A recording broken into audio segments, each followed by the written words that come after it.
Ok, ben bonjour à tous, merci d'être là et surtout merci d'avoir fait confiance à une mutuelle qui date de 1891 pour vous parler de modernité, parce que modernité dans l'assurance. Mais on va quand même essayer de faire quelque chose, vous allez voir.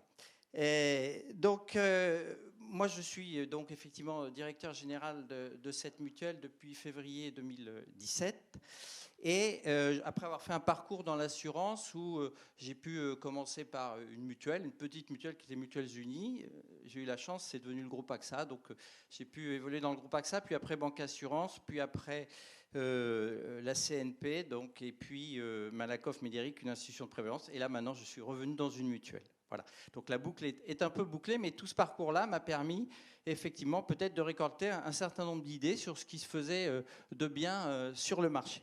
Alors, le choix que nous avons fait en février 2017, donc en mai 2017, c'est de prendre un positionnement un peu particulier qui est courtier et conseil mutualiste.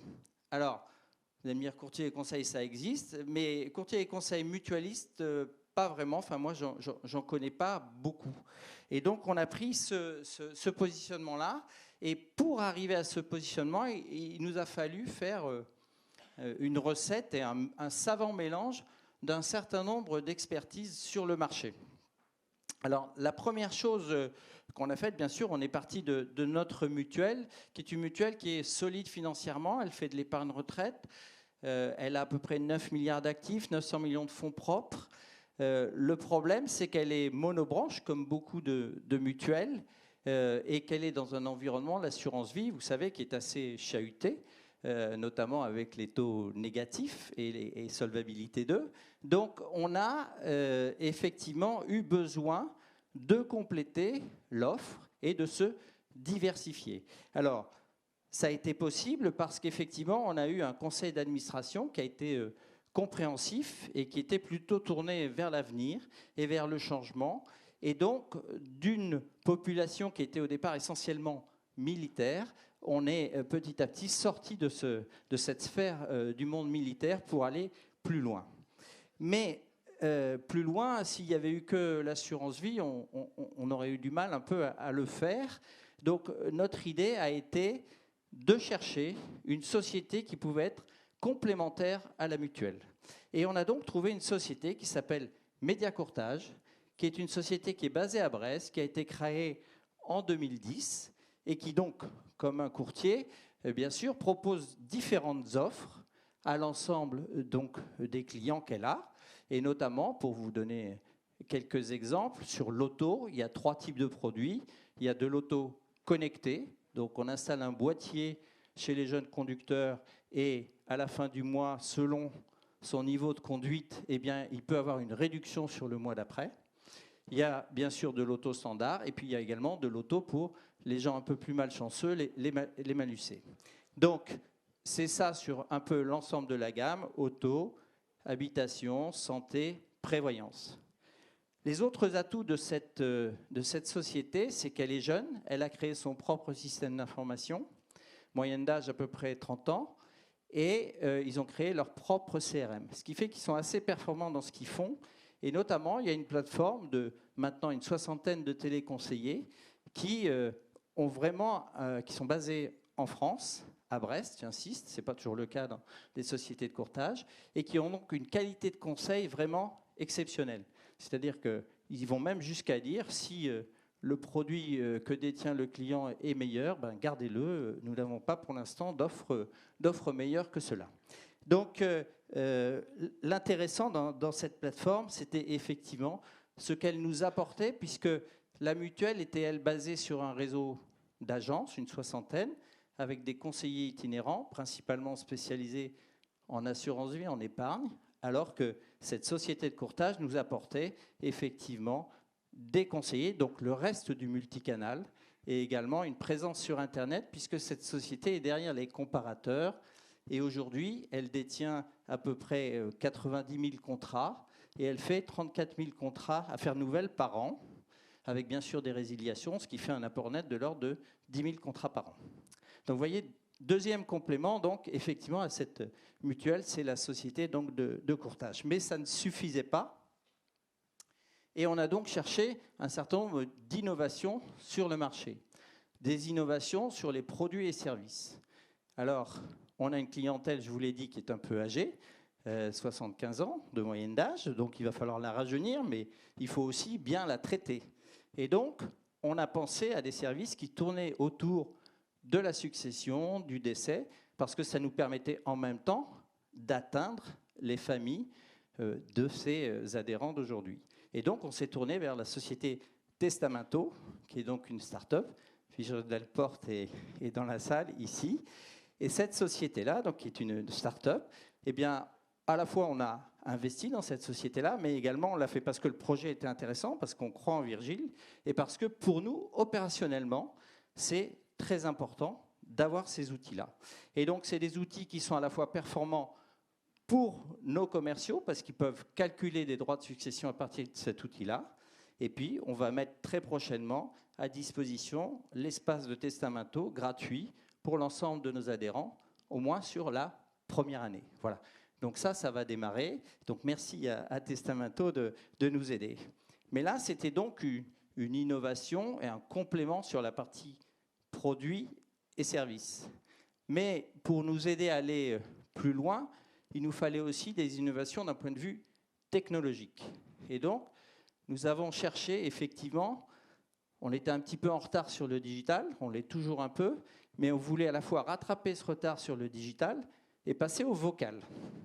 Et donc, on a vu une start-up qui s'appelle Zion, dont vous avez peut-être vu l'exposé en milieu de journée. Et cette start-up, elle nous a permis, en 4 mois pour nous, 1 mois et demi pour elle, de mettre en place déjà un callbot de qualification qui identifie à 98% les intentions des adhérents, intentions et sous-intentions des adhérents. Donc, ça a été pour nous une avancée très forte et ça nous a permis de recentraliser tous nos appels, ce qui n'était pas le cas, puisqu'il y avait des appels qui arrivaient à la gestion, chez les commerciaux, alors que c'était des appels de gestion. Enfin bon, bref, tout ça, ça nous a permis de le faire. Mais ça ne va pas s'arrêter là, puisque effectivement, on va développer notre espace adhérent et l'idée, c'est de mettre le vocal sur l'espace adhérent et donc de travailler sur le callbot de traitement. Donc ça, on est en train d'y travailler pour pouvoir effectivement mettre à disposition de nos adhérents. Alors juste une petite parenthèse qui est assez amusante, c'est qu'on avait un SVI, mais le SVI, tapez 1, tapez 2, tapez 5, ça allait pour les personnes qui avaient moins de 75 ans. Mais pour les autres, on les amenait directement sur le standard. Et quand on a mis en place le callbot, on s'est gouré et on l'a mis à tout le monde. Eh bien, ça a super marché. Je n'ai eu aucune plainte. Tout a fonctionné parfaitement et les adhérents sont très contents parce qu'ils ont au moins la réponse et l'orientation qui leur convient. Donc, ils ont eu quelqu'un, ils ont pu expliquer leurs besoins et on a pu soit les orienter, soit noter leurs besoins pour pouvoir le traiter ultérieurement. Donc, merci à Zion donc, de nous avoir permis de faire ça. Donc, on les soutient, mais ils ont vraiment, eux aussi, une qualité très, très forte de performance dans ce qu'ils font. Et bien sûr, si vous avez écouté ce matin, ils vont travailler également sur les émotions. Enfin, il y a des tas de prolongements possibles, mais ça peut s'adresser effectivement à l'ensemble des adhérents. Alors, je parle beaucoup d'adhérents parce que je suis dans le monde mutualiste. Bien sûr, c'est également des clients. Autre point qui est important pour nous, en tout cas dans ce qu'on a fait, dans le plan d'entreprise que nous avons mis en place, c'est le développement humain. C'est-à-dire qu'on a mis très clairement 2 objectifs identiques, en tout cas en importance, un objectif sur le développement commercial et on a créé une direction du développement humain pour vraiment travailler sur le recrutement. On fait beaucoup de recrutement, la mutuelle se développe beaucoup, on est à 30% de croissance sur le chiffre d'affaires et sur le nombre de nouveaux adhérents. Donc il y a un beau potentiel qui est en train de se développer, mais pour ça il faut des compétences nouvelles, il faut attirer de nouvelles personnes. Et il faut les former, il faut l'animer. Enfin, tout ça, j'enfonce peut-être des portes ouvertes, mais clairement, on a fait des choses très intéressantes sur le sujet, en ayant notamment des écrans qui permettent de partager la cafétéria entre celle de Paris et celle de Brest, ce qui fait que les collaborateurs peuvent se parler au moment de la pause entre les 2 entités. dernier point, mais non des moindres, pour une entreprise telle que la nôtre, ce sont les valeurs. Et il était inconcevable de faire un plan d'entreprise pour une mutuelle telle que la nôtre sans trouver effectivement une raison d'être. Alors, on s'est appuyé sur l'ADN de la mutuelle et on a pris une baseline qui est l'assurance d'un esprit de famille. Donc, notre idée derrière ça, c'est d'afficher clairement un positionnement différent sur le marché, différent vis-à-vis de la société, puisque effectivement, on développe l'entraide, on développe la transmission intergénérationnelle. Pour ça, on travaille avec une start-up qui s'appelle Tous en Tandem et qui développe des ateliers d'animation pour des adhérents plus âgés, pour travailler sur la mémoire et sur tout un tas de choses. Et puis, sur également les valeurs vis-à-vis des adhérents. Alors, de la bienveillance, on est en train de mettre des personnes qui sont spécialisées sur ce sujet-là pour traiter les cas particuliers qui viennent à nous, ou même qui ne viennent pas à nous, pour les détecter. Et puis, dernier point, transparence vis-à-vis des partenaires, c'est le maître mot pour pouvoir construire avec l'ensemble des partenaires que je vous ai cités et d'autres demain. Voilà. Donc, on a mis tout ça en place. C'est l'ensemble de toutes ces briques qui nous permet d'avoir fait en 1 an et demi un virage complet pour cette mutuelle qui n'avait pas bougé depuis un certain nombre d'années. Voilà. Voilà ce que je peux vous dire. Donc, je ne sais pas si vous avez des questions. Oui, si jamais, voilà, on a un peu de temps. J'ai vu un bras se lever, non? Est-ce que c'est facile? Ah, voilà. Alors, je vais vous donner le micro, attendez, qu'on vous entende bien. Oui, j'avais une question comme ça qui me venait à l'esprit. Vous avez parlé de la moyenne d'âge de 75 ans de vos clients. Et j'étais surpris qu'on puisse appliquer des callbots à cette typologie de clientèle. Ouais. Ben, c'est un peu la surprise. Alors, même si on veut plaisanter un peu, il y en a certains qui disent bonjour madame, au revoir madame. Mais en fait, le problème, c'est avec un certain nombre de plateformes téléphoniques ou autres qu'on peut avoir, c'est la disponibilité, c'est la capacité à répondre en cas de crise ou de problème, c'est la capacité d'avoir un interlocuteur à tout moment. Et dans le cadre de ces réponses, ils ont quelqu'un à qui ils ont pu expliquer. Il n'y a rien de pire pour un adhérent de ne pas avoir effectivement quelqu'un en retour.